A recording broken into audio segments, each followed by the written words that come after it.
4ನೇ ತರಂಗದಲ್ಲಿ ಗ್ರಂಥಕರ್ತರು ಏನ್ ತಿಳಿಸ್ಕೊಡ್ತೇವಂತ ಪ್ರತಿಜ್ಞೆ ಮಾಡಿದ್ರಪ್ಪ ಅಂತ ಕೇಳಿದ್ರೆ, ಉತ್ತಮಾಧಿಕಾರಿಯ ವಿಷಯವನ್ನು ಈ ತರಂಗದಲ್ಲಿ ತಿಳಿಸ್ತೇವಂತ ಪ್ರತಿಜ್ಞೆ ಮಾಡಿದ್ದಾರೆ.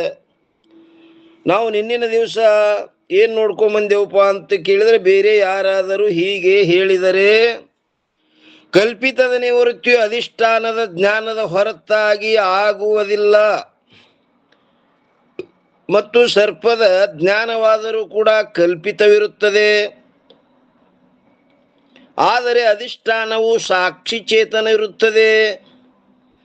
ಆದ್ದರಿಂದ ಅದರ ಜ್ಞಾನದ ಹೊರತಾಗಿ ಕಲ್ಪಿತ ಸರ್ಪದ ಜ್ಞಾನದ ನಿವೃತ್ತಿಯು ಸಂಭವಿಸುವುದಿಲ್ಲ.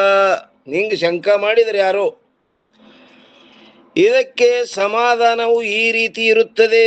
142 ಅಂಕದೊಳಗೆ ನಿನ್ನೇನು ಹೇಳ್ಯಾರ, ಅದು ಇನ್ನೊಮ್ಮ ಶಿವಾವಲೋಕನ ತಗೊಂಡು ಹೊಂಟಿವಿ. ನಿವೃತ್ತಿಯು 2 ಪ್ರಕಾರವಾಗಿರುತ್ತದೆ. ಒಂದೇನು ಅತ್ಯಂತ ನಿವೃತ್ತಿಯಾಗಿರುತ್ತದೆ, ಮತ್ತು ಎರಡನೇದು ಕಾರಣದಲ್ಲಿ ಯಾವ ಲಯವಿರುವುದೋ ಅದಾದರೂ ಕೂಡ ನಿವೃತ್ತಿ ಎಂದೇ ಹೇಳಿಸಿಕೊಳ್ಳುತ್ತದೆ. ಅತ್ಯಂತ ನಿವೃತ್ತಿ ಮೋಕ್ಷ ಕಾಲದಲ್ಲಿ ಅತ್ಯಂತ ನಿವೃತ್ತಿ ಆಗ್ತದೆ. ಎರಡನೇದು ಕಾರಣದಲ್ಲಿ ಯಾವ ಲಯವಿರುವುದು ಅದಾದರೂ ಕೂಡ ನಿವೃತ್ತಿ ಎಂದು ಹೇಳಿಸಿಕೊಳ್ಳುತ್ತದೆ. ಕಾರಣ ಸಹಿತ ಕಾರ್ಯದ ನಿವೃತ್ತಿಯು ಅತ್ಯಂತ ನಿವೃತ್ತಿ ಎಂದು ಹೇಳಲ್ಪಡುತ್ತದೆ. ಕಾರಣ ಸಹಿತ ಕಾರ್ಯದು, ಅಜ್ಞಾನ ಸಹಿತ ಪ್ರಪಂಚದ ಇದೇನದಪ್ಪ ಅಂದ್ರೆ ಕಾರಣ ಸಹಿತ ನಿವೃತ್ತಿಯು ಅತ್ಯಂತ ನಿವೃತ್ತಿ ಎಂದು ಹೇಳಲ್ಪಡುತ್ತದೆ. ಅಧಿಷ್ಠಾನದ ಆಶ್ರಯದಲ್ಲಿರುವ ಅಜ್ಞಾನವು ಎಲ್ಲ ಕಲ್ಪಿತ ವಸ್ತುಗಳಿಗೆ ಕಾರಣವಾಗಿರುತ್ತದೆ. ಎಲ್ಲಿದದು ಅಜ್ಞಾನ? ಅಧಿಷ್ಠಾನದ ಆಶ್ರಯದಲ್ಲಿರುವ, ಅದು ಸ್ವತಂತ್ರ ಇರಂಗಿಲ್ಲದು. ಅಜ್ಞಾನವು ಎಲ್ಲ ಕಲ್ಪಿತ ವಸ್ತುಗಳಿಗೆ ಕಾರಣವಾಗಿರುತ್ತದೆ. ಒಂದನೇದ್ದು, ಆ ಅಜ್ಞಾನ ಸಹಿತ ಕಲ್ಪಿತ ಕಾರ್ಯದ ನಿವೃತ್ತಿಯು ಎದರಿಂದ ಆಗ್ತದಪ್ಪ ಅಂತ ಕೇಳಿದ್ರೆ ಅಧಿಷ್ಠಾನ ಜ್ಞಾನದಿಂದಲೇ ಆಗುತ್ತದೆ. ಅಧಿಷ್ಠಾನ ಏನದ? ಅದಕ್ಕೆ ಬ್ರಹ್ಮ. ಎರಡನೇದ್ದು, ಆದರೆ ಕಾರಣದಲ್ಲಿ ಲಯರೂಪವಾದ ಯಾವ ನಿವೃತ್ತಿ ಇರುವುದೋ ಅದು ಅಧಿಷ್ಠಾನ ಜ್ಞಾನವಿಲ್ಲದಿದ್ದರೂ ಕೂಡ ಆಗುತ್ತದೆ. ಅದಕ್ಕೇನು ಅಧಿಷ್ಠಾನ ಜ್ಞಾನ ಬೇಕಂತ ಹಿಂಗೇನಿಲ್ಲ.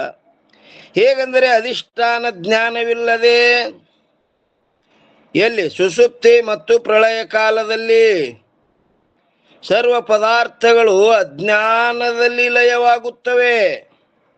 ಸರ್ವ ಪದಾರ್ಥಗಳು ಎಲ್ಲಿ? ಸುಷುಪ್ತಿಯಲ್ಲಿ ಮತ್ತು ಪ್ರಳಯ ಕಾಲದಲ್ಲಿ ಎಲ್ಲಿ ಲಯ ಆಗ್ತವಪ್ಪ ಅಂತ ಕೇಳಿದ್ರೆ ಅಜ್ಞಾನದಲ್ಲಿ ಲಯವಾಗುತ್ತವೆ. ಅಲ್ಲಿ ಸರ್ವ ಪದಾರ್ಥಗಳು ಲಯವಾಗಲು ನಿಮಿತ್ತವೇನೆಂದರೆ, ಅಲ್ಲಿ ಸರ್ವ ಪದಾರ್ಥಗಳು ಲಯ ಆಗಲಿಕ್ಕೆ ನಿಮಿತ್ತ ಏನಪ್ಪ ಅಂತ ಕೇಳಿದ್ರೆ ಸಮ್ಮುಖವಾದ ಭೋಗದ ಕರ್ಮವೂ ಅಭಾವವಿರುತ್ತದೆ. ಕರ್ಮ ಅಭಾವ ಆಯ್ತಂದ್ರ ಏನಾಗ್ತದ? ಲಯ ಆಗಿಬಿಡ್ತದೆ. ಹಂಗ ನೋಡ್ರಿ, ನಮ್ಗೆ ದಿನ ಇಲ್ಲಿ ಕರ್ಮ ಇತ್ತಪ್ಪ, ನಿದ್ದಿನೇ ಹತ್ತು ಕೊಡಂಗಿಲ್ಲ. ಅದು ಕರ್ಮದ ಅಭಾವ ಆಯ್ತು, ಸುಷುಪ್ತಿಗೆ ಹೋಗಿಬಿಡ್ತದ. ಕರ್ಮವು ಏನಂತಾರೆ? ಸಮ್ಮುಖವಾದ ಭೋಗದ ಕರ್ಮವು ಅಭಾವವಿರುತ್ತದೆ. ಅದರಂತೆ ಅಧಿಷ್ಠಾನ ಸಾಕ್ಷಿಯ ಜ್ಞಾನವಿಲ್ಲದೆ ಸರ್ವಜ್ಞಾನವು ಏನ್ರಿ? ಸರ್ಪಜ್ಞಾನವೂ ಲಯವಾಗುತ್ತದೆ. ಅಲ್ಲಿ ಸರ್ಪಜ್ಞಾನಕ್ಕೆ ವಿಷಯವಾದ ಯಾವ ಸರ್ಪವಿರುವುದು? ಎದಕ್ಕೆ? ಸರ್ಪಜ್ಞಾನಕ್ಕೆ ವಿಷಯ ಯಾವುದು? ಯಾವ ಸರ್ಪವಿರುವುದು? ಸರ್ಪಜ್ಞಾನದ ವಿಷಯ ಸರ್ಪೆ. ಅದರ ಅಭಾವವೇ ಸರ್ಪಜ್ಞಾನದ ಲಯಕ್ಕೆ ನಿಮಿತ್ತವಾಗಿರುತ್ತದೆ. ಆ ಸರ್ಪದ ಅಭಾವ ಏನಾಯ್ತು? ಸರ್ಪಜ್ಞಾನದ ಲಯಕ್ಕೆ ನಿಮಿತ್ತ ಹೇಗೆದದು? ಸರ್ಪೆ ಅಭಾವ ಆಯ್ತಂದ್ರ ಸರ್ಪಜ್ಞಾನದ ಲಯಕ್ಕೆ ನಿಮಿತ್ತವಾಗ್ಯದದು ಸರ್ಪದ ಅಭಾವ. ಈ ಪ್ರಕಾರದಿಂದ ಸರ್ಪದ ನಿವೃತ್ತಿಯು ರಜ್ಜು ಜ್ಞಾನದಿಂದ ಆಗುತ್ತದೆ. ಮತ್ತು ಸರ್ಪಜ್ಞಾನಕ್ಕೆ ವಿಷಯವಾದ ಯಾವ ಸರ್ಪವಿರುವುದೋ ಅದರ ಅಭಾವದಿಂದ ಸರ್ಪಜ್ಞಾನವು ಲಯವಾಗುತ್ತದೆ. ವಿಷಯನೇ ಇಲ್ಲಂದ್ರೆ ವಿಷಯದ ಜ್ಞಾನ ಇರ್ಲಿಕ್ಕೆ ಅವಕಾಶ ಇಲ್ಲ. ಇನ್ನು 143ರಲ್ಲಿ ರಜ್ಜುವಿನ ಜ್ಞಾನವಾಗುವ ಸಮಯದಲ್ಲಿ ಸಾಕ್ಷಿಯ ಭಾನವಾಗುತ್ತದೆ. ಏನಂತಾರು? ರಜ್ಜುವಿನ ಜ್ಞಾನವಾಗುವ ಸಮಯದಲ್ಲಿ ಸಾಕ್ಷಿಯ ಭಾನವಾಗುತ್ತದೆ. ಸರ್ಪ ಮತ್ತು ಅದರ ಜ್ಞಾನಗಳೆರಡರ ನಿವೃತ್ತಿಯು ರಜ್ಜುವಿನ ಜ್ಞಾನದಿಂದ ಆಗುತ್ತದೆ. ರಜ್ಜುವಿನ ಜ್ಞಾನ ಆಯ್ತು ಅಂದ್ರೆ ಸರ್ಪ ಹೋಯ್ತು, ಸರ್ಪ ಹೋಯ್ತು ಅಂದ್ರೆ ಸರ್ಪದ ಜ್ಞಾನ ಹೋಯ್ತು. ಯಾಕಂದರೆ ಯಾವಾಗ ರಜ್ಜುವಿನ ಪ್ರತ್ಯಕ್ಷ ಜ್ಞಾನವಾಗುವುದು, ಯಾವಾಗ ರಜ್ಜುವಿನ ಪ್ರತ್ಯಕ್ಷ ಜ್ಞಾನವಾಗುವುದು ಆವಾಗ ಅಂತಃಕರಣದ ವೃತ್ತಿಯು ನೇತ್ರದ್ವಾರ ಹೊರಟು ಎಲ್ಲಿ ಹೋಗ್ತದಪ್ಪ ಅಂತ ಕೇಳಿದ್ರೆ ರಜ್ಜು ದೇಶದಲ್ಲಿ ಪ್ರಾಪ್ತವಾಗುತ್ತದೆ. ಅಂತಃಕರಣ ಪರಿಣಾಮ ಹೊಂದಿ ವೃತ್ತಿಯಾಗಿ ಆ ವೃತ್ತಿ ನೇತ್ರದ್ವಾರ ಎಲ್ಲಿ ಹೋಗ್ತದಪ್ಪ ಅಂತ ಕೇಳಿದ್ರೆ ಅದು ರಜ್ಜುವಿನ ಪ್ರತ್ಯಕ್ಷ ಜ್ಞಾನವಾಗುವುದು. ಆವಾಗ ಅಂತಃಕರಣದ ವೃತ್ತಿಯು ನೇತ್ರದ್ವಾರ ಹೊರಟು ರಜ್ಜು ದೇಶದಲ್ಲಿ ಪ್ರಾಪ್ತವಾಗುತ್ತದೆ. ಆ ವೃತ್ತಿ ಹೋಗಿ ಎಲ್ಲಿ ಹೋಯ್ತು? ರಜ್ಜು ದೇಶದಲ್ಲಿ ಹೋಗಿ ಪ್ರಾಪ್ತ ಆಯ್ತು. ಮತ್ತು ವೃತ್ತಿಯು ರಜ್ಜುವಿನ ಸಮಾನ ಆಕಾರವನ್ನು ಹೊಂದುತ್ತದೆ. ಆ ವೃತ್ತಿ ಏನ್ ಮಾಡ್ತದ? ಆ ರಜ್ಜುವಿನ ಸಮಾನ ಆಕಾರ ಎಷ್ಟು ಹಗ್ಗ ಬಿದ್ದದಲ್ಲ ಅಷ್ಟು ಆಕಾರ ಹೊಂದದದು ವೃತ್ತಿ. ಹೆಂಗ ಬಾಯನ್ನೀರ ಕಾವಲಿದ್ವಾರ ಹೋಗಿ ಮಡಿ ಆಕಾರ ಆಗ್ತದ ನೋಡ್ರಿ. ಇಲ್ಲಿ ಮಡಿ ಚೌಕ್ ಇತ್ತಂದ್ರೆ ಚೌಕ, ಗುಂಡಿತ್ತಂದ್ರೆ ಗುಂಡ, ಉದ್ದಿತ್ತಂದ್ರೆ ಉದ್ದ. ಆ ನೀರೇನಾಗ್ತದ? ಮಡಿ ಆಕಾರ ಆಗ್ತದಿಲ್ಲ. ಅದರಂತೆ ವೃತ್ತಿಯು ರಜ್ಜುವಿನ ಸಮಾನ ಆಕಾರವನ್ನು ಹೊಂದುತ್ತದೆ. ಆದ್ದರಿಂದ ರಜ್ಜುವಿನ ಪ್ರತ್ಯಕ್ಷ ಸಮಯದಲ್ಲಿ ವೃತ್ತಿ ಉಪಹಿತ ಚೇತನ ಮತ್ತು ರಜ್ಜು ಉಪಹಿತ ಚೇತನಗಳೆರಡೂ ಒಂದಾಗುತ್ತವೆ. ವೃತ್ತಿಯಲ್ಲಿ ಹೋಗಿ ಅದೀಗ ರಜ್ಜು ದೇಶದಲ್ಲಿ ಹೋಗಿ ಆ ರಜ್ಜುವಿನ ಸಮಾನ ಆಕಾರ ಆದ ಕರಕ ಆ ರಜ್ಜು ಉಪಹಿತ ಚೇತನ ವೃತ್ತಿ ಉಪಹಿತ ಚೇತನ ಏನಾಗ್ತಾವಪ್ಪ? ಆ ಎರಡೂ ಒಂದಾಗುತ್ತವೆ. ಎರಡನ್ನು ಮಾತಿಲ್ಲದು, ಉಪಾದಿಯಿಂದ ಬೇರೆ ಆಗ್ಯವು. ಚೇತನದಲ್ಲಿ ವಾಸ್ತವಿಕವಾಗಿ ಭೇದ ಇಲ್ಲವೇ ಇಲ್ಲ. ಆ ಭೇದ ಮಾಡುತ್ತೇವದು ಉಪಾದಿಗಳು. ಒಂದು ವೃತ್ತಿ, ಇನ್ನೊಂದು ರಜ್ಜು. ಅವುಗಳ ಭೇದ ಉಳಿಯುವುದಿಲ್ಲ. ಯಾವುಗಳದು? ಆ ಚೇತನ ಭೇದ ಉಳಿಯುವುದಿಲ್ಲ. ಇದರಲ್ಲಿ ಈ ಕಾರಣವಿರುತ್ತದೆ. ಏನಂದಪ್ಪ ಅಂತ ಕೇಳಿದ್ರೆ, ಸ್ವರೂಪದಿಂದ ಚೇತನದ ಭೇದವು ಎಲ್ಲಿಯೂ ಕೂಡ ಇರುವುದಿಲ್ಲ. ಸ್ವರೂಪತ ಚೇತನದಲ್ಲಿ ಭೇದ ಎಲ್ಲಿನೂ ಇಲ್ಲದು, ಅದು ಒಂದೇ ಅಖಂಡದ. ಆದರೆ ಉಪಾದಿಯ ಭೇದದಿಂದ ಚೇತನವು ಭೇದವಾಗುತ್ತದೆ. ಆ ಉಪಾದಿಯ ಭೇದದಿಂದ ಚೇತನ ಭೇದಗ್ಯದ. ಹಂಗೆ ಘಟಾಕಾಶ ಮಠಾಕಾಶ. ವಾಸ್ತವಿಕವಾಗಿ ಆಕಾಶದಲ್ಲಿ ಭೇದ ಇಲ್ಲ. ಈ ಘಟಮಠ ಉಪಾದಿಯಿಂದ ಇದು ಘಟಾಕಾಶ, ಇದು ಮಠಾಕಾಶ ಅಂತಾರೆ. ವೃತ್ತಿ ಮತ್ತು ರಜ್ಜುಗಳು ವೃತ್ತಿ ಉಪಹಿತ ಚೇತನವನ್ನು ಮತ್ತು ರಜ್ಜು ಉಪಹಿತ ಚೇತನವನ್ನು ಭೇದ ಮಾಡಿದ ಉಪಾದಿಗಳಾಗಿವೆ. ಯಾವುದು? ಒಂದು ರಜ್ಜು, ಒಂದು ವೃತ್ತಿ. ಒಂದೇ ಕಡ ಆ ವೃತ್ತಿ ಮತ್ತು ರಜ್ಜುಗಳು ಯಾವಾಗ ಭಿನ್ನ ಭಿನ್ನ ದೇಶದಲ್ಲಿ ಇರುವವು, ಅವು ಯಾವಾಗ ಭಿನ್ನ ಭಿನ್ನ ದೇಶದಲ್ಲಿ ಅದಾವಲ್ಲ ಆವಾಗ ಉಪಾದಿಯುಳ್ಳ ಚೇತನವು ಭೇದವಾಗುತ್ತದೆ. ಅವಾಗ ಏನಾಗ್ತದ? ಉಪಾದಿಯುಳ್ಳ ಉಪಹಿತ ಚೇತನದು ಭೇದ ಆಗ್ತದೆ ಭಿನ್ನ ಭಿನ್ನ ದೇಶದಲ್ಲಿದ್ದಾಕ. ಮತ್ತು ಎರಡನೇ ಕಡೆ ಏನ್ ಹೇಳ್ತಾರ್ರಿ? ಎರಡೂ ಉಪಾದಿಗಳು ಒಂದೇ ಸಮಯದಲ್ಲಿರುವಾಗ ಈಗ ಏನಾಗ್ಯಾವ, ಉಪಾಧಿಗಳು ಎರಡು ಒಂದೇ ಜಾಗನ ಬಂದು ಒಂದೇ ಸ್ಥಾನದಲ್ಲಿರುವಾಗ ಉಪಹಿತ ಚೇತನದ ಭೇದವು ಸಂಭವಿಸುವುದಿಲ್ಲ. ಅವೆರಡೂ ಭೇದ ಮಾಡುವುದೇ ಅವು ಉಪಾಧಿಗಳು. ಆ ಉಪಾಧಿಗಳೇ ಒಂದಾದವು. ಈಗ ಉಪಾಧಿಗಳು ಒಂದಾದುದರಿಂದ ಚೇತನ ಸದಾ ಭೇದದು. ಈ ವಿಷಯವನ್ನು ವೇದಾಂತ ಪರಿಭಾಷಾ ಮೊದಲಾದಂದ್ರೆ ವೇದಾಂತ ಪರಿಭಾಷಾ ಧರ್ಮರಾಜ ಸ್ವರೇಂದ್ರ ಮತ್ತು ಚಿತ್ಸುಕಿ ಅದ್ವೈತ ಸಿದ್ಧಿ ಇಂಥ ಮೊದಲಾದ ಗ್ರಂಥಗಳಲ್ಲಿ ಬರೆದಿರುತ್ತದೆ. ವೇದಾಂತ ಗ್ರಂಥಗಳು ಪ್ರಾಮುಖ್ಯವಾದಂಥದ್ದು. ಧರ್ಮರಾಜ ಸ್ವರೇಂದ್ರ, ಅದ್ವೈತ ಸಿದ್ಧಿ, ಚಿತ್ಸುಕಿ, ಇನ್ನೂ ಗ್ರಂಥ ಅನೇಕ ಅದಾವು. ಪರಿಭಾಷಾ ಮೊದಲಾದ ಗ್ರಂಥಗಳಲ್ಲಿ ಬರೆದಿರುತ್ತದೆ. ಓಂ ನಮಃ ಶಿವಾಯ. ಎಲ್ಲರಿಗೂ ಕೇಳಿಸ್ತದಿಲ್ರಿಪ್ಪ? ಓಂ ನಮಃ ಶಿವಾಯಪ್ಪ ಅವ್ರೆ. ಹಾ, ಕೇಳಿಸ್ತದ ಗುಣ ಸೋಮ್. ಓಂ ನಮಃ ಶಿವಾಯ ಇಲ್ರಿಪ್ಪ, ಕೇಳಿಸ್ಲಿಕತ್ತದ್ರಿ. ನಾನು ಬುಕ್ಕ ತಗೊಂಡೇನ್ರಿ. ಹೌನ್ರಿಪ್ಪ. ಓಂ ನಮಃ ಶಿವಾಯ. ಈ ವಿಷಯವನ್ನು ವೇದಾಂತ ಪರಿಭಾಷಾ ಮೊದಲಾದ ಗ್ರಂಥಗಳಲ್ಲಿ ಬರೆದಿರುತ್ತದೆ. ಇನ್ನು ಒಂದೇ ಅಕಡ ನೋಡ್ರಿ, ಭಿನ್ನ ದೇಶದಲ್ಲಿರುವ ಉಪಾಧಿಯಿಂದಲೇ ಉಪಹಿತ ಚೇತನವು ಭೇದವಾಗುತ್ತದೆ. ಭಿನ್ನ ದೇಶದಲ್ಲಿರುವ ಉಪಾಧಿಯಿಂದಲೇ, ಉಪಾಧಿ ಯಾವವ? ಒಂದು ರಜ್ಜು ಅದ, ಇನ್ನೊಂದು ವೃತ್ತಿ ಅದ. ಭಿನ್ನ ದೇಶದಲ್ಲಿರುವ ಉಪಾಧಿಯಿಂದಲೇ ಉಪಹಿತ ಚೇತನವು ಭೇದವಾಗುತ್ತದೆ. ಎರಡನೇ ಅಕಡ, ಯಾವಾಗ ಒಂದೇ ಸ್ಥಾನದಲ್ಲಿ ಎರಡು ಉಪಾಧಿಗಳು ಕೂಡುವವೋ ಆವಾಗ ಎರಡೂ ಉಪಾಧಿಗಳಿಂದ ಉಪಹಿತವಾದ ಚೇತನವು ಕೂಡ ಒಂದೇ ಆಗುತ್ತದೆ.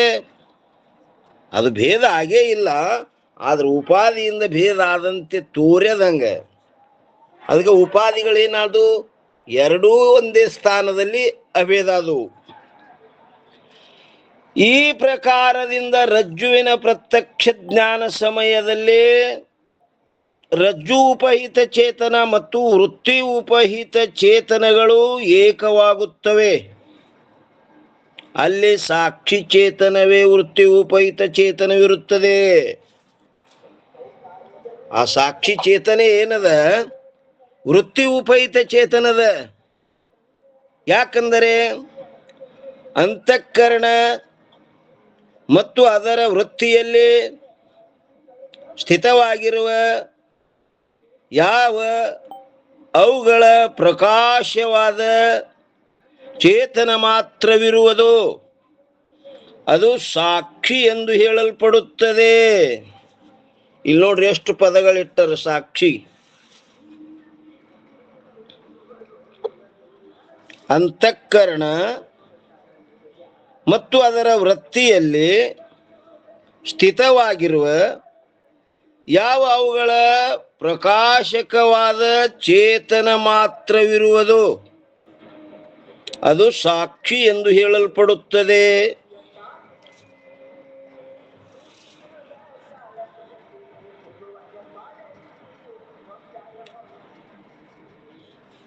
ಅಂತಃಕರಣ ಮತ್ತು ಅದರ ವೃತ್ತಿಯಲ್ಲಿ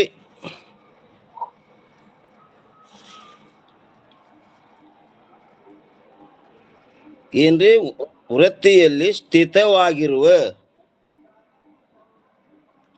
ಇಲ್ಲಿ ಪದಕೃತಿ ಮಾಡಿ ನೋಡಿದ್ರೆ ಏನಾಗ್ತದಪ್ಪ ಅಂತ ಕೇಳಿದ್ರೆ, ಅಷ್ಟಕ್ಕೆ ನಾವು ಅಂತಃಕರಣ ಮತ್ತು ಅದರ ವೃತ್ತಿಯಲ್ಲಿ ಇರ್ತಕ್ಕಂಥದಕ್ಕೆ ಸಾಕ್ಷಿ ಅಂದ್ರೆ ಮತ್ತೆ ಎಲ್ಲಿ ಹೋಗ್ತದಪ್ಪ? ಇನ್ನೊಂದು ಕಡೆ ಹೋಗ್ತದ. ಅದಕ್ಕೆ ಇಲ್ಲಿ ಪದಕೃತಿ ಮಾಡಿ ನೋಡ್ತಾರ್ರಿ. ಪದಕೃತಿ ಅಂದ್ರೆ ಏನ್ರಿ?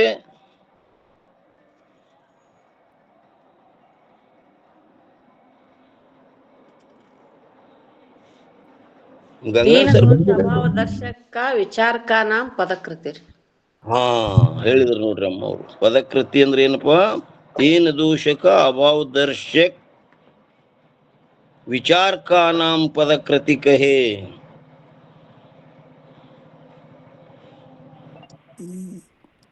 ಇದು ಓಂ ನಮ ಶಿವಪ್ಪರ ಅದನ್ನ ಕನ್ನಡದಲ್ರಪ್ಪ ಪದಕೃತಿಗ್ರಪ್ಪ. ಹಾ, 3 ದೋಷಗಳ ಅಲ್ಲಿ ಬಂದಿರಬಾರ್ದ್ರಿ. ಅವ್ಯಾಪ್ತಿ, ಅತಿವ್ಯಾಪ್ತಿ, ಅಸಂಭವ ಅನ್ನುವಂತ 3 ದೋಷಗಳಲ್ಲಿ ಬಂದಿರಬಾರ್ದು. ಆ ಬರ್ಲಾರ್ದಂಗ ವಿಚಾರ ಮಾಡುವುದೇನದ ಅದಕ್ಕೆ ಪದಕೃತಿ ಅಂತ ಕರೀತಾರ್ರಿ. ತೀನ ದೋಷಕ ಅಭಾವ ದರ್ಶಕ್ ವಿಚಾರ ಕಾ ನಾಮ್ ಪದಕೃತಿ. ಇಲ್ಲಿ ಕೇವಲ ಅಂತಃಕರಣದಲ್ಲಿ ವರ್ತಿಸೋದಕ್ಕೆ ಸಾಕ್ಷಿ ಅಂದ್ರೆ ಏನಾಗ್ತದ್ರಿ?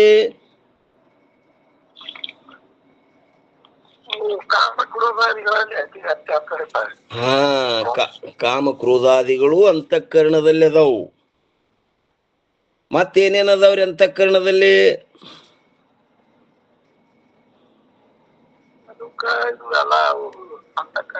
ಹಾ, ಸುಖ ದುಃಖಗಳು ಅಂತಃಕರಣದಲ್ಲಿ ಅವು ಅಲ್ಲೇ ವರ್ತಿಸ್ತಾವ. ಅವಕ್ಕೆ ಸಾಕ್ಷಿ ಅನ್ಬೇಕಾಗ್ತದ. ಇಷ್ಟಕ್ಕೆ ನಾವಂದ್ರ ಎಷ್ಟಕ್ಕ? ಅಂತಃಕರಣದಲ್ಲಿ. ಅಂತಃಕರಣ ಮತ್ತು ಅದರ ವೃತ್ತಿಯಲ್ಲಿ ಸ್ಥಿತವಾಗಿರುವ, ಅವಲ್ಲಿ ಸ್ಥಿತವಾಗಿರುವ ಅಷ್ಟಕ್ಕೆ ನಾವು ಸಾಕ್ಷಿ ಅಂದ್ರ ಕಾಮ ಕ್ರೋಧಾದಿಗಳು ಅದಾವು ಮತ್ತು ಸುಖ ದುಃಖಾದಿಗಳು ಅಲ್ಲೇ ಅದಾವು. ಸುಖ ದುಃಖಗಳು ಎಲ್ಲಿ ಅದಾವ್ರಿ? ಅವು ಅಂತಃಕರಣದಲ್ಲಿ ಇರ್ತದ್ರಪ್ಪ. ಹಾ, ಸುಖ ದುಃಖಾದಿಗಳು. ಸುಖ ದುಃಖಾದಿಗಳ ನಿಮಿತ್ತ ಕಾರಣ ಏನು? ಉಪಾದಾನ ಕಾರಣ ಏನ್ರಿ ಪುರ? ಮನಸ್ಸಿಗೆ ಅಲ್ರಿ ಪುರ ಸುಖ ದುಃಖ ಆಗುದ್ರಿ. ಮನಸ್ಸು ಎಲ್ಲಿದ್ರಿ ಅಮ್ಮ? ಅದು ಅಲ್ಲೇ ಅಂತಃಕರಣದಲ್ಲಿ ಅದ್ರಿ. ಮನಸ್ಸಂದ್ರೆ ಎದಕ್ಕಂತೀರಮ್ಮ? ಮನಸ್ಸು ಅಂದ್ರ ಇದೇ ಮನ ಬುದ್ಧಿ ಚಿತ್ತ ಅಹಂಕಾರದಾಗ 4ರೊಳಗಿದ ಮನಸ್ಸು ಅಂದ್ರಿ. ಇದು ಅಂತಃಕರಣ ವಿಶೇಷ ಚೇತನನೇ ಮನಸ್ಸು.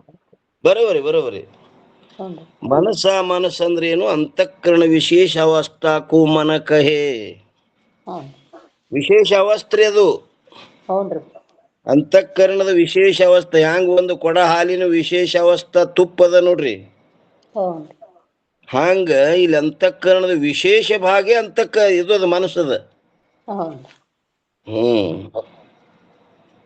ಇನ್ನು ನೈಯಾಯಿಕರು ಮನುಷ್ಯಗೆ ಬೇರೆ ಲಕ್ಷಣ ಮಾಡ್ಯಾರ್ರಿ.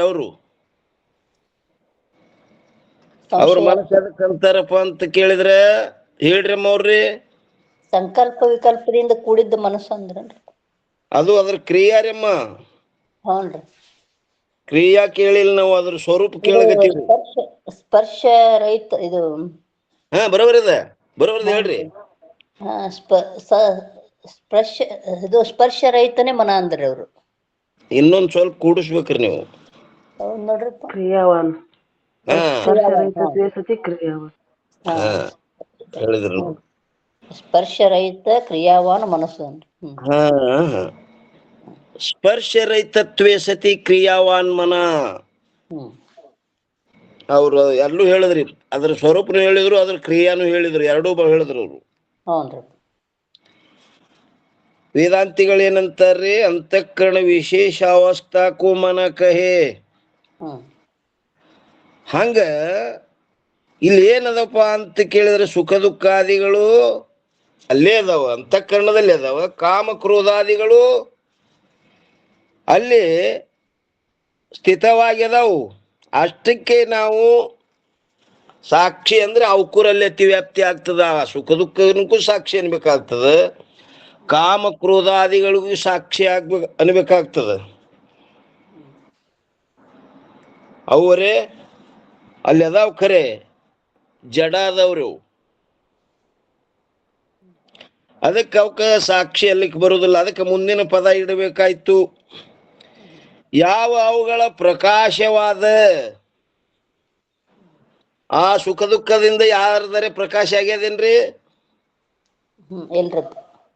ಕಾಮ ಕ್ರೋಧಾದಿಗಳು ಯಾವರೇ ಬೆಳಗ್ಯಾವೇನವಕ್ಕ? ಅವರೇ ಬೆಳಗ್ಯಾವೇನವು? ಅವು ಜಡ ಅವ. ಅದಕ್ಕೆ ಇಲ್ಲಿ ಏನಂತ ಪದ ಇಟ್ರು, ಅವುಗಳಲ್ಲಿ ಅತಿವ್ಯಾಪ್ತಿ ಆಗ್ತಾವ ಅಂತೇಳಿ. ಯಾವ ಅವುಗಳ ಪ್ರಕಾಶಕವಾದ ಅಲ್ಲಿಗೆ ಕಟ್ ಮಾಡ್ಯಾರ ನೋಡ್ರಿ. ಅಷ್ಟಕ್ಕೆ ಅವುಗಳ ಪ್ರಕಾಶಕವಾದದ್ದಕ್ಕೆ ಇಷ್ಟಕ್ಕೆ ನಾವು ಸಾಕ್ಷಿ ಅಂದ್ರೆ ಎಲ್ಲಿ ಹೋಗ್ತದ್ರಿ ಈಗ? ಈ ಮನುಷ್ಯನ ಕಾಮಾದಿ ವೃತ್ತಿಗಳಲ್ಲಿ ಹೋಗ್ತದ್ರಪ್ಪ. ಇಲ್ಲ, ಈಗ ಪ್ರಕಾಶ ಪದ ಇಟ್ರಲ್ರಿಮ್ಮ. ಪ್ರಕಾಶ ಇಟ್ಟಿದ ಪ್ರಕಾಶ ಸೂರ್ಯ ಚಂದ್ರ ನಕ್ಷತ್ರ ಪ್ರಕಾಶ ಇದಾವಲ್ರಿ. ಹಾ, ಅವು ಅಂತಃಕರಣದಲ್ಲೇ ಇರುವಲ್ರಿ, ಅವು ಹೊರಗ. ಹಾ, ಹೇಳಿದ್ರು ನೋಡ್ರಿ ಅಮ್ಮವ್ರು. ಇದು ಅಂತಃಕರಣ ಮತ್ತು ಅದರ ವೃತ್ತಿಯಲ್ಲಿ ಸ್ಥಿತವಾಗಿರುವ ಇಟ್ಟಕ್ಕೆ ಅಂದ್ರೆ ಕಾಮಕ್ರೋಧಾದಿಗಳಲ್ಲಿ ಹೋಗಿತ್ತು, ಸುಖ ದುಃಖಾದಿಗಳಲ್ಲಿ ಹೋಗಿತ್ತು. ಅಲ್ಲಿ ಅತಿವ್ಯಾಪ್ತಿ ನಿವಾರಣೆಗೋಸ್ಕರವಾಗಿ ಯಾವ ಅವುಗಳ ಪ್ರಕಾಶವಾದ ಈ ಪದ ಇಡುವುದರಿಂದ ಅಲ್ಲಿ ಏನು ಅತಿವ್ಯಾಪ್ತಿ ಆಗಿತ್ತು, ಅತಿವ್ಯಾಪ್ತಿ ನಿವಾರಣೆ ಆಯ್ತು. ಮತ್ತೊಂದು ಕಡೆ ರಿಯಾಕ್ಷನ್ ಆಯ್ತ್ರಿ. ಈಗ ಎಲ್ಲಿ ಹೋಯ್ತ್ರಿಮ್ಮ? ಹೇಳಿದ್ರು ನೋಡ್ರಿ ಅಮ್ಮವ್ರು, ಚಿದಾಭಾಸನಲ್ಲಿ ಹೋಯ್ತು. ಚಿದಾಭಾಸ ಸಾಕ್ಷಿ ಅನ್ಬೇಕಾಗ್ತದ. ಅವ ಅಂತಃಕರಣದಲ್ಲಿ ಅದನ ಮತ್ತು ಅದರ ವೃತ್ತಿಯಲ್ಲಿನೂ ಅದನ. ಸ್ಥಿತವಾಗಿರುವ ಯಾವ ಅವುಗಳ ಪ್ರಕಾಶ, ಯಾವಗಳ ಈ ಎಲ್ಲ ಘಟಪಟಾದಿಗಳ ಪ್ರಕಾಶ ಮಾಡ್ಲಾಗತ್ತಾನಿಲ್ರಿ ಅವ. ಅವನಿಗೆ ಸಾಕ್ಷಿ ಅನ್ಬೇಕಾಗ್ತದ. ಇಂದ ಯಾರಿಗ್ರಿ? ಜೀವನಿಗ್ರಿ, ಚಿದಾಭಾಸನಿಗೆ. ಚಿದಾಭಾಸ ಅಂದ್ರೆ ಅದಕ್ಕಂತಾರ್ರಿ? ಚಿದಾಭಾಸ ಅಂದ್ರೆ ಜೀವನೇ ಅಲ್ರಿಪ್ಪ. ಹಾ, ಪರ್ಯಾಯ ಪದ ಇಲ್ಲಿ ಚಿದಾಭಾಸ ತಗೊಂಡ್ರಿ. ಚೇತನವತ್ ಭಾಸತೆ ಇತಿ ಚಿದಾಭಾಸ. ಹಾ, ಹೇಳಿದ್ರು ನೋಡಿ. ಚಿದಾಭಾಸ ಯಾರಿಗಂದ್ರೆ ಚೇತನ ಲಕ್ಷಣ ರಹಿತತ್ವೇ ಸತಿ ಚೇತನವತ್ತ ಭಾಸತೆ ಇತಿ ಚಿದಾಭಾಸ. ಚೇತನ ಲಕ್ಷಣದಿಂದ ರೈತದನವ, ಚೇತನದಂತೆ ಭಾಸಮಾನ ಆಗಿ ತೋರ್ಲಿಗತನ. ಇನ್ನು ಚೇತನ ಲಕ್ಷಣ ಏನದ್ರಿ? ಚೇತನ ಲಕ್ಷಣ ಯಾವುದು ಜ್ಞಾನ ಸ್ವರೂಪವಾಗಿರುವುದು, ಸರ್ವ ಘಟಪಟಾದಿಗಳನ್ನು ಅರಿಯುವುದು, ಯಾವ ಮನ ಇಂದ್ರಿಯಾದಿಗಳಿಗೆ ಅರಿಯಲು ಅಸಮರ್ಥವಾಗಿದೆಯೋ ಅದು ಚೇತನ. ಅದು ಚೇತನ್ ನೋಡ್ರಿ. ಯಾವುದು ಜ್ಞಾನ ಸ್ವರೂಪವಾಗಿರುವುದು ಮತ್ತು ಸರ್ವ ಘಟಾದಿ ಪ್ರಪಂಚವನ್ನು ಅರಿಯುತ್ತದೆಯೋ ಮತ್ತು ಬೇರೆಯಾದ ಮನ ಇಂದ್ರಿಯಾದಿಗಳು ಅದನ್ನು ಅರಿಯುವುದರಲ್ಲಿ ಅಸಮರ್ಥವಾಗಿರುವವು. ಮನ ಇಂದ್ರಿಯಾದಿಗಳು ಆ ಚೈತನ್ಯವನ್ನು ತಿಳಿಯೋ ಸಾಮರ್ಥ್ಯ ಅವಕ್ಕಿಲ್ಲ. ಅದಕ್ಕದು ಚೇತನ ಅಂತ ಕರೆದ್ರು. ಇಲ್ಲಿ ಚಿದಾಭಾಸ ಏನದನ್ರಿ? ಚೇತನ ಲಕ್ಷಣ ರಹಿತದನವ, ಚೇತನದಂತೆ ಭಾಸ ಆಗಿ ತೋರ್ತನ್ರಿ ಅವ. ಅದಕ್ಕ ಈ ಎಷ್ಟೇ ಪದ ಇಟ್ರಿ ಎಲ್ಲಿ ಹೋಗ್ತದಪ್ಪ ಅಂತ ಕೇಳಿದ್ರೆ ಚಿದಾಭಾಸನಲ್ಲಿ ಹೋಗ್ತದ. ಎಷ್ಟು? ಅಂತಃಕರಣ ಮತ್ತು ಅದರ ವೃತ್ತಿಯಲ್ಲಿ ಸ್ಥಿತವಾಗಿರುವ ಯಾವ ಅವುಗಳ ಪ್ರಕಾಶವಾದ ಇಟ್ಟೆ ಅಂದ್ರೆ ಅಲ್ಲಿ ಎಲ್ಲಿ ಹೋಗ್ತದ? ಚಿದಾಭಾಸನಲ್ಲಿ ಹೋಗ್ತದ. ಆ ಚಿದಾಭಾಸ ಸಾಕ್ಷಿ ಅಂತೂ ಅಲ್ಲೇ ಅಲ್ಲ. ಅಲ್ಲಿ ಅತಿವ್ಯಾಪ್ತಿ ನಿವಾರಣೆಗೋಸ್ಕರವಾಗಿ ಮುಂದೆ ಪದ ಏನಿಡ್ಬೇಕಾಯ್ತು? ಚೇತನ ಮಾತ್ರವಿರುವುದು. ಚೇತನ ಮಾತ್ರ ಪದ ಇಡೋದರಿಂದ ಚಿದಾಭಾಸನಲ್ಲಿ ಏನ್ ಅತಿವ್ಯಾಪ್ತಿ ಆಗಿತ್ತು ಆ ಅತಿವ್ಯಾಪ್ತಿ ನಿವಾರಣೆ ಆಯ್ತ್ರಿ. ಅವ ಚೇತನ ಮಾತ್ರ ಅಲ್ಲ, ಜಡದಿಂದ ಕೂಡ್ಕೊಂಡನವ, ಚಿಜ್ಜಡದನ. ಚಿದಾಭಾಸ ಚಿಜ್ಜಡದನ. ಅದಕ್ಕೆ ಇಲ್ಲಿ ಚೇತನ ಮಾತ್ರ ಪದ ಇಡೋದರಿಂದ ಏನು ಅಲ್ಲಿ ಅವನ ಅತಿವ್ಯಾಪ್ತಿ ನಿವಾರಣೆ ಆಯ್ತು. ಚಿದಾಭಾಸ ಸಾಕ್ಷಿ ಅಲ್ಲ, ಚೇತನ ಮಾತ್ರವಿರುವುದು. ಇನ್ನ ಬರೇ ಚೇತನ ಮಾತ್ರವಾದದ್ದಕ್ಕೆ ಸಾಕ್ಷಿ ಅಂದ್ರೆ ಎಲ್ಲಿ ಹೋಗ್ತದ್ರಮ್ಮ? ಮನ ಇಂದ್ರಿಯಾದಿಗಳು ಮನಸ್ಸಿನಾಗ ಹೋಗ್ತಾರ. ಮನಸ್ಸಿನಲ್ಲಿ ಅಲ್ಲಿ ಹೋಗಲ್ರಿ, ಅಲ್ಲಿ ಹೋಗಂಗಿಲ್ರಿಮ್ಮ. ಇದು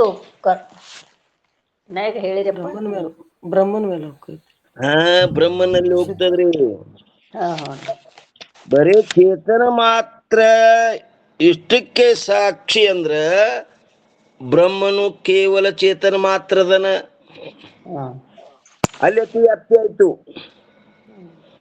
ಆ ಅತಿ ವ್ಯಾಪ್ತಿ ನಿವಾರಣಕ್ಕೆ ಪದ ಏನ್ ಇಡ್ಬೇಕಾಯ್ತ್ರಿ? ಇದು ಸಾಕ್ಷಿ ಚೇತನ ಮಾತ್ರ, ಅದು ಅಂತಃಕರಣದಲ್ಲಿರುವ. ಹಾ, ಇವೆಲ್ಲ ಬೇಕೇ ನೋಡ್ರಿ ಹಿಂದಿನೆಲ್ಲ. ಹೌನ್ರಿ, ಯಾಕಂದ್ರೆ ಅದು ಅಂತಃಕರಣದಲ್ಲಿರುವ ವೃತ್ತಿ ಅಂತಃಕರಣದಲ್ಲಿ ಮಾತ್ರ ಸಾಕ್ಷಿ. ಇರುವುದಲ್ಲ. ಹೌನ್. ಬ್ರಹ್ಮ ಅಂತಃಕರಣ ದೇಶದಲ್ಲೇ ಇರುವುದಲ್ಲದು. ಹೌದ್ರಪ್ಪ, ಎಲ್ಲಾ ಕಡೆ ವ್ಯಾಪಕ ಅದು. ಹಾ, ಅದಕ್ಕೆ ಹಿಂದಿನ ಪದಗಳು ಪೂರ್ಣ ಬೇಕಾದು. ಚೇತನ ಮಾತ್ರವಿರುವುದು. ಅಷ್ಟಕ್ಕೆ ನಾವು ಸಾಕ್ಷಿ ಅಂದ್ರೆ ಬ್ರಹ್ಮಚೇತನವು ಚೇತನ ಮಾತ್ರದ. ಅಲ್ಲಿ ಅತಿವ್ಯಾಪ್ತಿ ಆಗ್ತದೆ. ಅಲ್ಲಿ ಅತಿವ್ಯಾಪ್ತಿ ನಿವಾರಣೆಗೋಸ್ಕರವಾಗಿ ಪದ ಏನಿಡಬೇಕಾಯ್ತು? ಅಂತಃಕರಣ ಮತ್ತು ಅದರ ವೃತ್ತಿಯಲ್ಲಿ ಸ್ಥಿತವಾಗಿರುವ ಯಾವ ಅವುಗಳ ಪ್ರಕಾಶವಾದ ಚೇತನ ಮಾತ್ರವಿರುವುದು. ಇದು ಎಲ್ಲೆಲ್ಲಿ ಹೋಗ್ಲಿಲ್ಲ ನೋಡ್ರಿ. ಕಾಮಕ್ರೋಧಾದಿಗಳಲ್ಲಿ ಹೋಗಲಿಲ್ಲ, ಸುಖ ದುಃಖಾದಿಗಳಲ್ಲಿ ಹೋಗಲಿಲ್ಲ, ಚಿದಾಭಾಸನಲ್ಲಿ ಹೋಗಲಿಲ್ಲ, ಆ ಬ್ರಹ್ಮದಲ್ಲಿನೂ ಹೋಗಲಿಲ್ಲ. ಏನ್ ಪದ ಇಡೋದು? ಸಂಪೂರ್ಣ ಈ ಲಕ್ಷಣ ಅಂತಃಕರಣ ಮತ್ತು ಅದರ ವೃತ್ತಿಯಲ್ಲಿ ಸ್ಥಿತವಾಗಿರುವ ಯಾವ ಅವುಗಳ ಪ್ರಕಾಶವಾದ ಯಾವ ಚೇತನ ಮಾತ್ರವಿರುವುದೋ ಅದು ಸಾಕ್ಷಿ ಎಂದು ಹೇಳಲ್ಪಡುತ್ತದೆ. ನಿರ್ದೋಷ ಲಕ್ಷಣ.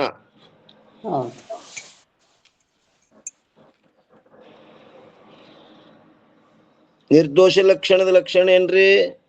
ಸಲ್ಲಕ್ಷಣ. ಇದು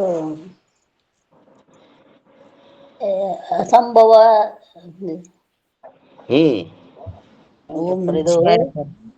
ಅತಿವ್ಯಾಪ್ತಿ ಅವ್ಯಾಪ್ತಿ ಅಸಂಭವ ಏತದೂಷಣ ರಹಿತತ್ವೇ ಸತಿ ಅಸಾಧಾರಣ ಧರ್ಮೋ ಸಲ್ಲಕ್ಷಣ. ಶಬ್ಬಾಷ್, ಧನ್ಯವಾದಗಳು ಅಮ್ಮೋರಿ. ಚಂದ ಹೇಳಿದ್ರಿ ನೋಡ್ರಿ. ಅತಿವ್ಯಾಪ್ತಿ ಅವ್ಯಾಪ್ತಿ ಅಸಂಭವ ಏತದೂಷಣತ್ರಯ ರಹಿತತ್ವೇ ಸತಿ ಅಸಾಧಾರಣ ಧರ್ಮೋ ಸಲ್ಲಕ್ಷಣ. ಕೇವಲ ಸಾಕ್ಷಿಯಲ್ಲೇ ಕೂತು, ಅಸಾಧಾರಣ ಅಂದ್ರೆ ಒಂದನ್ನೇ ವರ್ತಿಸುವಂತದಕ್ಕೆ ಅಸಾಧಾರಣ ಧರ್ಮ ಅಂತಾರ್ರಿ. ಅದಕ್ಕೆ ಇದು ಎಲ್ಲಿ ಕೂತಪ್ಪ ಅಂತ ಕೇಳಿದ್ರೆ ಕೇವಲ ಸಾಕ್ಷಿಯಲ್ಲೇ ಕೂತು. ಏನಂತ ಅನ್ನೋದ್ರಿಂದ ಅಂತಃಕರಣ ಮತ್ತು ಅದರ ವೃತ್ತಿಯಲ್ಲಿ ಸ್ಥಿತವಾಗಿರುವ ಯಾವ ಅವುಗಳ ಪ್ರಕಾಶವಾದ ಚೇತನ ಮಾತ್ರವಿರುವುದೋ ಅದು ಸಾಕ್ಷಿ ಎಂದು ಹೇಳಲ್ಪಡುತ್ತದೆ. ಎಲ್ಲೆಲ್ಲಿ ಹೋಗ್ಲಿಲ್ಲ, ಕೇವಲ ಸಾಕ್ಷಿಯಲ್ಲೇ ಕೂತು. ಈ ರೀತಿಯಾದ ರಜ್ಜುವಿನ ಜ್ಞಾನ ಕಾಲದಲ್ಲಿ ಸಾಕ್ಷಿ ಚೇತನ ಮತ್ತು ರಜ್ಜೂಪಹಿತ ಚೇತನದ ಅಭೇದವಿರುತ್ತದೆ. ಅಲ್ಲಿ ಆ ಸಾಕ್ಷಿ ಚೇತನ ಮತ್ತು ರಜ್ಜು ಚೇತನಗಳ ಅಭೇದದ. ಮತ್ತು ಒಂದೇ ಕಡ ರಜ್ಜುವಿನ ಜ್ಞಾನದಿಂದ ರಜ್ಜು ಉಪಹಿತ ಚೇತನವು ಭಾನವಾಗುತ್ತದೆ. ರಜ್ಜುವಿನ ಜ್ಞಾನದಿಂದ ರಜ್ಜು ಉಪಹಿತ ಚೇತನವು ಭಾನವಾಗುತ್ತದೆ. ಯಾಕಂದ್ರೆ ರಜ್ಜು ಉಪಾಧಿಗದ, ಉಪಹಿತ ಚೇತನದದು. ಆ ಅಧ್ಯಸ್ಥವಾದ ರಜ್ಜು ಅಧಿಷ್ಠಾನವನ್ನ ಆಶ್ರಯ ಮಾಡ್ಕೊಂಡೇ ಇರ್ತದ್ರಿ. ಅದು ಸ್ವತಂತ್ರ ಇರಂಗಿಲ್ಲ. ರಜ್ಜು ಅಧ್ಯಸ್ಥದ, ಚೇತನ ಅಧಿಷ್ಠಾನದ. ಒಂದೇ ಕಡ ರಜ್ಜುವಿನ ಜ್ಞಾನದಿಂದ ರಜ್ಜು ಉಪಹಿತ ಚೇತನವು ಭಾನವಾಗುತ್ತದೆ. ಮತ್ತು ಎರಡನೇ ಕಡ ರಜ್ಜು ಉಪಹಿತ ಚೇತನದೊಡನೆ ಅಭಿನ್ನವಾಗಿರುವ ಸಾಕ್ಷಿಯಾದರೂ ರಜ್ಜುವಿನ ಜ್ಞಾನದಿಂದ ಭಾನವಾಗುತ್ತದೆ. ಯಾಕ? ವೃತ್ತಿ ಅಲ್ಲಿಗೆ ಹೋಗ್ಯದಿಲ್ರಿ. ರಜ್ಜು ದೇಶದಲ್ಲಿ ಹೋಗಿ ರಜ್ಜುವಿನ ಸಮಾನಾಕಾರ ಆಗ್ಯದ. ಆ ವೃತ್ತಿ ಉಪಹಿತ ಚೇತನೂ ಅಲ್ಲಿ ಅಭೇದ ಆಗ್ಯದ. ರಜ್ಜು ಉಪಹಿತ ಚೇತನದೊಡನೆ ಅಭಿನ್ನವಾಗಿರುವ ಸಾಕ್ಷಿಯಾದರೂ ರಜ್ಜುವಿನ ಜ್ಞಾನದಿಂದ ಭಾನವಾಗುತ್ತದೆ. ವೃತ್ತಿ ಹೋಗಿ ಆ ರಜ್ಜುವಿನ ಸಮಾನ ಆಕಾರ ಆದಕ್ರ ಅವೆರಡೂ ಏನದು ರೀ? ವೃತ್ತಿ ಮತ್ತೆ ರಜ್ಜು ತಾವು ಅಭೇದ ಅದು. ಮತ್ತೆ ಚೇತನ ಇದು ಸಾಕ್ಷಿ ಚೇತನ ಅಲ್ಲಿ ಪ್ರತ್ಯಕ್ಷ ಆಗ್ತದೆ. ಹೌದ್ರಿಪ್ಪ.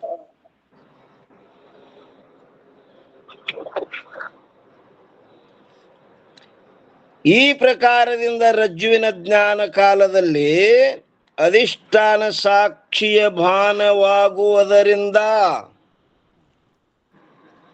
ಕಲ್ಪಿತ ಸರ್ಪಜ್ಞಾನದ ನಿವೃತ್ತಿಯು ಸಂಭವಿಸುತ್ತದೆ.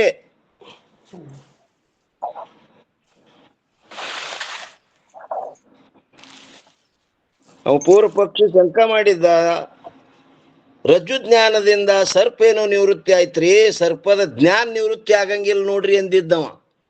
ಹ್ಞೂನ್ರಿ. ಯಾಕಂದ್ರ ಜ್ಞಾನಕ್ಕೆ ಅಧಿಷ್ಠಾನ ಸಾಕ್ಷಿ ಚೇತನದ, ಸರ್ಪಿಗೆ ಅಧಿಷ್ಠಾನ ರಜ್ಜು ಉಪಹಿತ ಚೇತನದ. ನಿಮ್ಮ ಸಾಕ್ಷಿ ಚೇತನದಲ್ಲಿ ಜ್ಞಾನ ಆಗ್ಯದ ಅಂತ ಕೇಳಿದ್ದವ. ಅದಕ್ಕೆ ಇಲ್ಲಿ ಏನ್ ಹೇಳ್ತಾರ್ರಿ, ರಜ್ಜು ಉಪಹಿತ ಚೇತನದೊಡನೆ ಅಭಿನ್ನವಾಗಿರುವ ಸಾಕ್ಷಿಯಾದರೂ ರಜ್ಜುವಿನ ಜ್ಞಾನದಿಂದ ಭಾನವಾಗುತ್ತದೆ. ವೃತ್ತಿ ಹೋಗ್ಯದಿಲ್ರಿ ರಜ್ಜು ದೇಶತನ. ಹ್ಞೂನ್ರಿಪ್ಪ, ಹಗ್ಗ ಜ್ಞಾನ ಆಯ್ತಲ್ರಿಪ್ಪ. ಅವಾಗ ಆ ವೃತ್ತಿಯಲ್ಲಿ ಸಾಕ್ಷಿ ಚೇತನ ಅದರಿ. ಹ್ಞೂನ್ರಿ.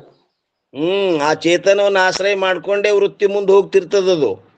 ಹ್ಞೂನ್ರಿ. ವೃತ್ತಿ ಜಡ ಅದ, ಆ ವೃತ್ತಿಯಲ್ಲಿ ಚೇತನ ಇರ್ತದ, ಆ ಚೇತನವನ್ನ ಆಶ್ರಯ ಮಾಡ್ಕೊಂಡೇ ಆ ವೃತ್ತಿ ಹೋಗ್ತದ್ರಿ.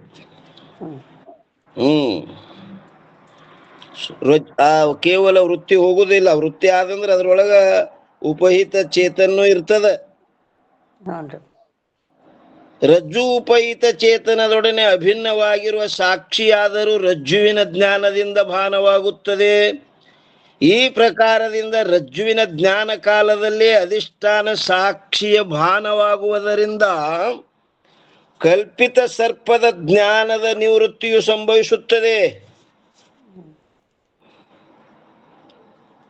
ಇನ್ನು 144 ಏನ್ ಹೇಳ್ತಾರ್ರಿ, ಸರ್ವ ತ್ರಿಪುಟಿಗಳ ಜ್ಞಾನದಲ್ಲಿ ಸಾಕ್ಷಿಯ ಜ್ಞಾನವಾಗುತ್ತದೆ. ಸರ್ವ ತ್ರಿಪುಟಿಗಳ ಜ್ಞಾನದಲ್ಲಿ ಸಾಕ್ಷಿಯ ಜ್ಞಾನವಾಗುತ್ತದೆ. ತ್ರಿಪುಟಿ ಅಂದ್ರ ಜ್ಞಾತೃ ಜ್ಞಾನ ಜ್ಞೇಯ ಅಲ್ರಿಪ್ಪ. ಇವೆ ನೋಡ್ರಿ, ಜ್ಞಾತೃ ಜ್ಞಾನ ಜ್ಞೇಯ, ಮಾತೃ ಮಾನ ಮೇಯ, ಪ್ರಮಾತೃ ಪ್ರಮಾಣ ಪ್ರಮೇಯ, ಇವೆಲ್ಲ ಪರ್ಯಾಯ ಪದಗಳು. ಪರ್ಯಾಯ ಅಂದ್ರೆ ಏನ್ರಿಮ್ಮ?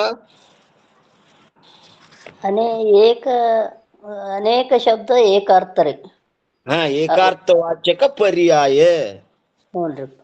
ಪೂರ್ಣ ವಾಕ್ಯ ಪೂರ್ಣ ಮಾಡ್ತೀರಿ ನೀವು. ಹ್ಞೂನ್ರಿಪ್ಪ. ಅನೇಕ ಅರ್ಥ ಏಕ ಶಬ್ದ ಪರ್ಯಾಯ. ಅನೇಕ ಅರ್ಥ ಅಲ್ಲ, ಅನೇಕ ಶಬ್ದ ಏಕಾರ್ಥವಾಚಕ ಪರ್ಯಾಯ. ಹ್ಞೂನ್ರಿ. ಅನೇಕ ಶಬ್ದ ಏಕ ಅರ್ಥ, ಅನೇಕ ಶಬ್ದ ಇದ್ರು ಒಂದೇ ಅರ್ಥ ಕೊಡ್ತಾವ್ರಿ, ಅದು ಪರ್ಯಾಯ ಶಬ್ದ ರೀ. ಪರ್ಯಾಯ ಶಬ್ದ ಎದ್ರದ್ರಿ? ಪ್ರಮಾತೃ ಪ್ರಮಾಣ ಪ್ರಮೇಯ, ಮಾತೃ ಮಾನ ಮೇಯ, ಮತ್ತು ಇಲ್ಲಿ ಇನ್ನೊಂದು ಹೇಳಿದ್ರಿ ನೀವು ಆಗಲೇ, ಜ್ಞಾತೃ ಜ್ಞಾನ. ರೈಟ್.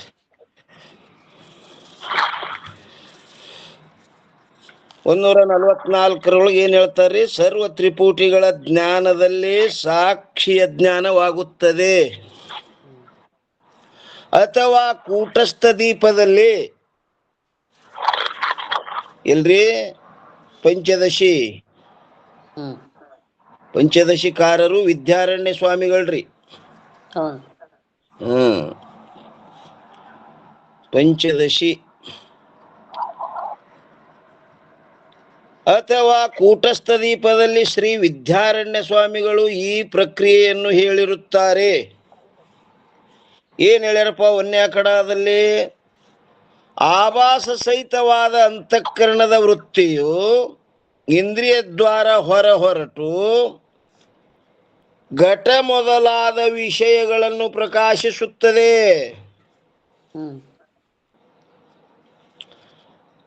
ಆಭಾಸ ಸಹಿತವಾದ ಅಂತಃಕರಣದ ವೃತ್ತಿಯು ಇಂದ್ರಿಯ ದ್ವಾರ ಹೊರಟು, 2 ಇಂದ್ರಿಯ ಹೊರಗೆ ಹೋಗಿ ಕೆಲಸ ಮಾಡ್ತಾವ್ರಿ. ಯಾವ್ಯಾವ? ಕಣ್ಣು ಮತ್ತು ಕಿವಿರಪ್ಪ.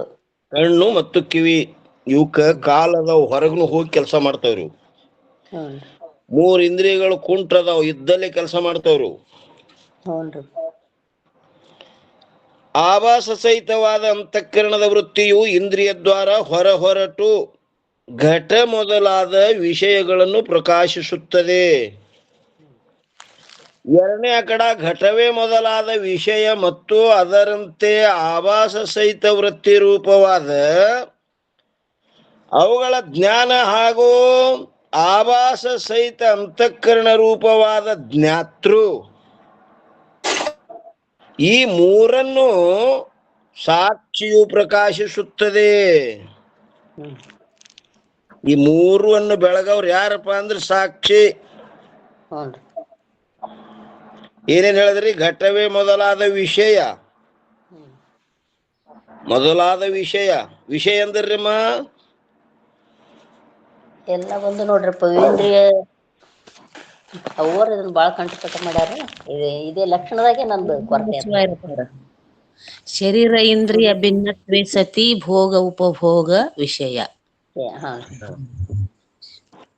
ಶರೀರ ಇಂದ್ರಿಯ ಭಿನ್ನತ್ವೇ ಸತಿ ಭೋಗ ಏನ್ರಿ? ಭೋಗ ಹಾ ಭೋಗ ಉಪಯೋಗ ವಿಷಯ. ಶರೀರ ಇಂದ್ರಿಯಕ್ಕಿಂತ ಭಿನ್ನ ಆಗಿರ್ಬೇಕು, ಭೋಗಕ್ಕೆ ಮಾತ್ರ ಉಪಯೋಗ ಆಗಿರ್ಬೇಕು, ಅದಕ್ಕೆ ಸಾಕ್ಷಿ ಅಂತ ಕರೀತಾರ್ರಿ. ವಿಷಯ ವಿಷಯ. ವಿಷಯ. ನಾವು ಸಾಕ್ಷಿ ಕಡೆ ಹೊಂಟಿವಿ ನೋಡ್ರಿ. ಏನ್ರಿ? ಶರೀರ ಇಂದ್ರಿಯಕ್ಕಿಂತ ಭಿನ್ನ ಆಗಿರ್ಬೇಕು, ಭೋಗಕ್ಕೆ ಮಾತ್ರ ಉಪಯೋಗ ಆಗಿರ್ಬೇಕು, ಅದಕ್ಕೆ ಏನಂತಾರಪ್ಪ ಅಂತ ಕೇಳಿದ್ರೆ ವಿಷಯ. ಇನ್ನು ಭೋಗ ಅಂದ್ರೆ ಏನ್ರಿ? ಶಬ್ದ ಸ್ಪರ್ಶ ರಸ ರೂಪ ಇವು ಭೋಗ್ರಿ. ವನಿತಾದಿ ಭೋಗ ವಿಷಯ. ಸುಖ ದುಃಖ ಅನ್ಯತರ ಸಾಕ್ಷಾತ್ಕಾರ ಭೋಗ. ಓಂ ನಮಃ ಶಿವಾಯ. ಬರೋಬರಿ. ಓಂ ನಮಃ ಶಿವಾಯ. ಹೇಳ್ರಿ. ಸ್ವರೂಪ ಸುಖ ಭಿನ್ನತ್ವೇ ಸತಿ ಸುಖ ದುಃಖ ಅನ್ಯತರ ಸಾಕ್ಷಾತ್ಕಾರ ಭೋಗ. ಕಿದು ನೋಡ್ರಿ, ನಮಗೂ ಗೊತ್ತಿದ್ದು ಮೊನ್ನ ಅಣ್ಣವ್ರು ತಿಳಿಸ್ಕೊಟ್ಟಾರ್ರಿ. ನಾವು ಹಿಂಗ ಹೊಡಿತಿದ್ದೇವ್ ಗಾಡಿ. ಬರೀ ಇಷ್ಟೇ ಅಂದ್ರ ಎಲ್ಲಿ ಅತಿವ್ಯಾಪ್ತಿ ಆಗ್ತದಪ್ಪ ಅಂತ ಕೇಳಿದ್ರೆ ಸ್ವರೂಪ ಸುಖದಲ್ಲಿ ಅತಿವ್ಯಾಪ್ತಿ ಆಗ್ತದ್ರಿ. ಇದು ಏನಂದ್ರ ಸುಖ ದುಃಖ ಅನ್ಯತರ ಸಾಕ್ಷಾತ್ಕಾರ ಭೋಗ ಇಷ್ಟೇ ಅಂದ್ರೆ. ಯಾಕ ಸ್ವರೂಪ ಸುಖನೂ ಅದ, ಅಲ್ಲಿ ಅತಿವ್ಯಾಪ್ತಿ ಆಗ್ತದ. ಆ ಅತಿವ್ಯಾಪ್ತಿ ನಿವಾರಣಕ್ಕಾಗಿ ಪದ ಏನ್ ಇಡ್ಬೇಕಾಯ್ತಪ್ಪ ಅಂತ ಕೇಳಿದ್ರೆ ಮೊನ್ನ ಅಣ್ಣವ್ರು ಹೇಳಿದ್ರು. ಏನ್ ಹೇಳಿದ್ರು? ಸ್ವರೂಪ ಸುಖ ಭಿನ್ನತ್ವೇ ಸತಿ.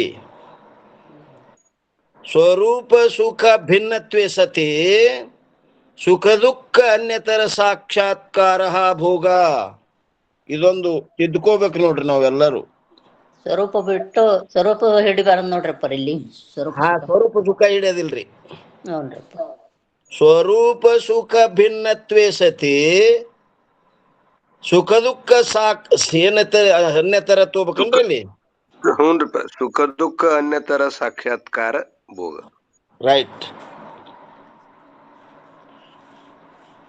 ಇಂಥವು ಏನಾಗ್ತಾವ್ರಿ? ಒಳಗವು ಮರು ಇದ್ದುದರಿಂದ ಅತಿವ್ಯಾಪ್ತಿ ಆಗೋ ಸಂಭವದ. ಮಹಾತ್ಮರ ಸಮಾಗಮ ಯಾಕೆ ಬೇಕಾದ್ರೆ ಇಂಥವು ತಿದ್ದಿರ್ತಾರ ಅವರು. ಹೌದ್ರಪ್ಪ. ಹ್ಞೂನ್ರಿ. ಈ ಲಕ್ಷಣ ಬದ್ಧವಾಗಿ ನಾವ್ ಒಟ್ಟು ಹಿಂಗೇನು ಕೇಳಿಲ್ರಪ್ಪ. ನಿಮ್ಮಿಂದ ಅನಂತ ಶಬ್ದಗಳು ನಾ ಇದನ್ನ ಕಂಠಪಾಠ ಮಾಡ್ಬೇಕ್ರಪ್ಪ. ಇಲ್ರಮ್ಮ, ಅಲ್ಲ ಗುರುಗಳು ಹಂಗ ತಿಳಿಸ್ಯಾರ್ರಿ. ಅದು ನಾವ್ ಹೇಳ್ತೇವ್. ನಮ್ಮದರಿ ಎಲ್ಲ ನಮ್ಮದ್ ಹೊಂತದ್ದಲ್ಲವು. ನಮಗೂ ಗುರುಗಳು ಶ್ರವಣ ಬಾಳ ಮಾಡುದಿಲ್ಲಲ್ರಿಪ್ಪರ. ಹ್ಞೂನ್ರಿ. ಏನಂದ್ರಿ? ಭೋಗ ಅಂದ್ರ ಸ್ವರೂಪ ಸುಖ ಭಿನ್ನತ್ವೇ ಸತಿ ಸುಖ ದುಃಖ ಅನ್ಯತರ ಸಾಕ್ಷಾತ್ಕಾರ ಭೋಗ. ಅದಕ್ಕೆ ನಾವು ಇಲ್ಲಿ ಇಷ್ಟೆಲ್ಲ ಯಾಕೆ ಬತ್ತಪ್ಪ ಅಂತ ಕೇಳಿದ್ರೆ ವಿಷಯ ಅನ್ನೋದ್ರ ಮ್ಯಾಗ ಬಂತ ನೋಡ್ರಿ. ಘಟವೇ ಮೊದಲಾದ ವಿಷಯ ಇದೊಂದು ತ್ರಿಪುಟಿ ಒಳಗೆ ಒಂದನೇದ್ರಿದು. ಮತ್ತು ಅದರಂತೆ ಆಭಾಸ ಸಹಿತ ವೃತ್ತಿರೂಪವಾದ ಅವುಗಳ ಜ್ಞಾನ ಹಾಗೂ ಆಭಾಸ ಸಹಿತ ಅಂತಃಕರಣ ರೂಪವಾದ ಜ್ಞಾತೃ ಮೂರದು ಇಲ್ರಿ. ಹ್ಞೂನ್ರಿ. ಈ ಮೂರನ್ನು ಸಾಕ್ಷಿಯು ಪ್ರಕಾಶಿಸುತ್ತದೆ.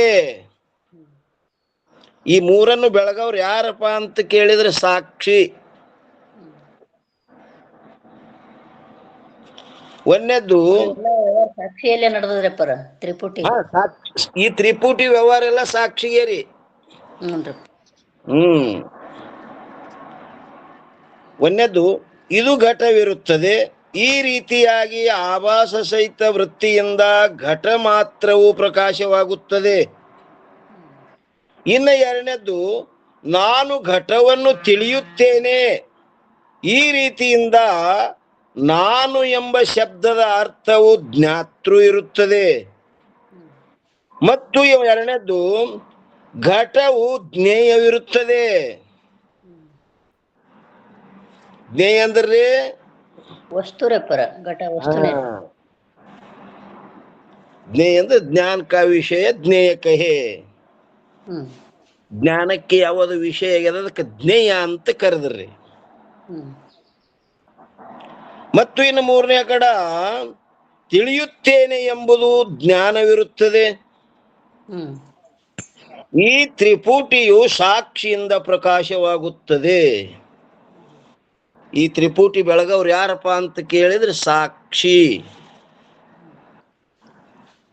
ಸಾಕ್ಷಿ ಲಕ್ಷಣೆಯನ್ನು ಮಗಳ ಮಾಡಿದ್ರಲ್ರಿ. ಅಂತಃಕರಣ ವೃತ್ತಿಯಲ್ಲಿ ಸ್ಥಿತವಾಗಿರುವ ಚೇತನ ಮಾತ್ರಕ್ಕೆ ಸಾಕ್ಷಿ. ಇನ್ನು ಸಾಕ್ಷಿ ಲಕ್ಷಣಗಳದಾವ. ಅವು ಏನ್ರಿ ಕಂಟಕವೇನ್ರಿ? ಅಕೃತತ್ವೇ ದೃಷ್ಟ ಸಾಕ್ಷಿರಪ್ಪರ. ಆಮೇಲೆ ಉದಾಸೀನತ್ವೇ ಬೋಧ್ಯ ಸಾಕ್ಷಿರು. ಬೋಧ್ಯಂ ಸಾಕ್ಷಿ. ಸತಿ ಅನ್ನೋ ಪದ ಒಂದು ಹಾಕ್ಬೇಕ್ರಿ ಇಲ್ಲಿ. ಉದಾಸೀನತ್ವೇ ಸತಿ ಬೋಧ್ಯಂ ಸಾಕ್ಷಿರು.